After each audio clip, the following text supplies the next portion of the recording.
Jorge Sampaoli and Argentina have mutually parted ways. Shaka, Hislop is here with me on this one because we kind of expected that this was going to happen after Argentina's tumultuous qualifying campaign for the World Cup, and then, of course, what happened actually at the World Cup. We knew that they needed to start rebuilding and doing something quick. Shaka, so was this the obvious step and a step in the right direction? Yeah, this could have quite easily happened during the World Cup after that loss to Croatia, and it wouldn't have raised eyebrows in many regards. This is coming, you know, after what had been a disappointing end to Argentina's qualifying campaign in terms of performances, but they got in. A lot of help from Lionel Messi, and then a disastrous World Cup campaign, albeit you get out of the group stages. I think Argentina were a little bit lucky to do that, or certainly you expected a whole lot more from them.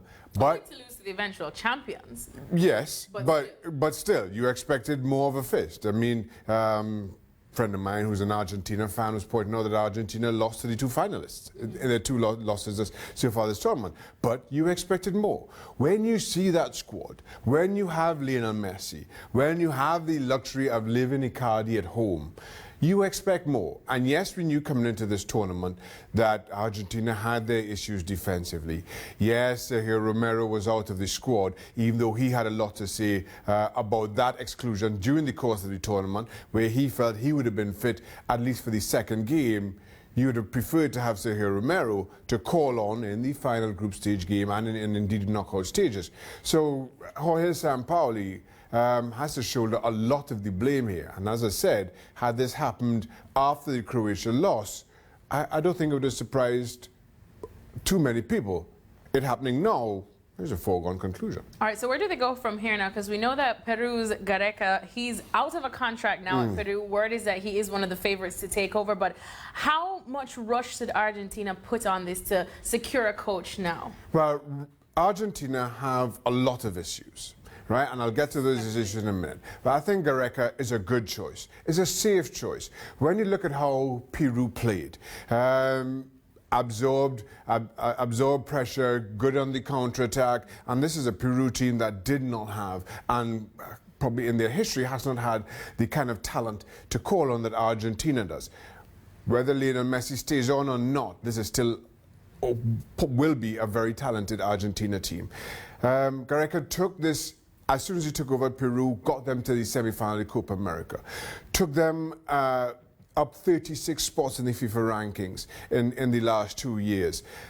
This is the kind of coach who will defend first, can organize an Argentina team well that this team needs. The issue being, and we've seen this time and time again, you cannot have a functioning team on the park with an FA that is as much of a shambles as the Argentinian FA has been. The two don't go hand in hand. Yeah. And yes, whoever is the Argentinian FA president and the administrators and all that don't cross the white line on the day. If your FA is as dysfunctional as the Argentinian FA has been for quite some time, it will invariably play itself out on the park, and that's what we saw. All right, thanks so much to Shaka Hislop then for that one. If you remember our Facebook Live, Shaka got really passionate about Argentina, and he still is today. We'll see exactly if they manage to get all their stuff in order in time for the next World Cup, 4 years away from now.